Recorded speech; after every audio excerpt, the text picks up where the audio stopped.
Flood control projects which collapsed shortly after they were built. Dennis Dato reports. The Busuanga River in Rizal Occidental Mindoro has long been the reason for the destruction of crops of residents in Sitio Lagnas, Barangay San Pedro whenever it overflows. The community rejoiced when a road dike was built to protect them from flooding. But just last month, during the onslaught of the southwest monsoon and a series of storms, a large portion of the flood protection project collapsed. Masisira po yung aming pananim pagka lumakas pa ulit yung tubig na abutan kami dyan ng tubig na According to the Sumbungo sa Pangulo website, the 45 million pesos project was completed on July 17, 2023. But Barangay Captain Ruben Laredo said the road dike was only constructed recently.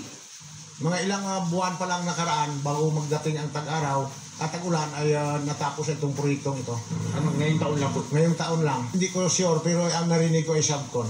Mayor Sunny Pablo also questioned why the flood control projects had different designs and were not connected to one another.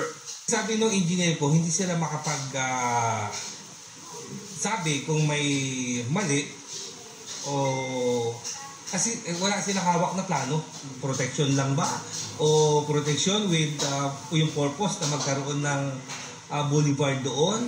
O sana pare-pareho? Hindi putol-putol at saka iba-iba yung design.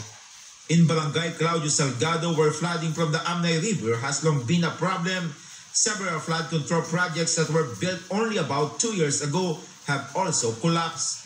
Damage to the structure was seen last year, but it got worse last month due to massive floodwaters triggered by storms and the southwest monsoon.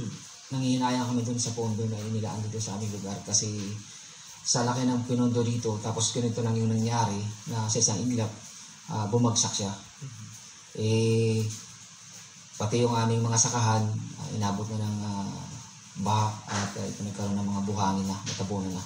Occidental Mindoro Governor Eduardo Gadiano suspects the construction was not done according to the plan.